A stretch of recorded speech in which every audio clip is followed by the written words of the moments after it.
манай гишүүдийн санаачилсан хуулиудыг өөрсдийнхөө засгийн газрын хууль гэдэг хууль дотор шургуулах замаар оруулж ирээ.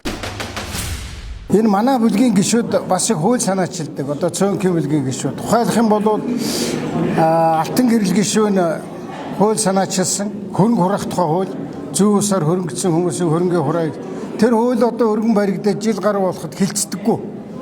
Яасан бэ нөгөө хууль хилцэх асуудал ихлээр манай засгийн газар хууль боловсруулж байна. Тэгж яагаад одоо намраас өргөн барина. Ингээд улсын хурлын гишүүний өргөн барьсан хуулийг засгийн газрын хууль болгон хуургах гэдэг ингээд дараа цуугаад байдаг. Одоо энэ хооронд нь хулгай дээрм нь улам одоо гаарад байгаа юм байна. Төвшин гишүүний хууль байгаа. Төвшин нарын гишүүд ямар хууль өргөн барьсан гэхээр энэ тэтгэвэр тэтгэмжийн тухай буюу нийгмийн даатгалын тухай хуулинд өөрчлөлт оруулъя.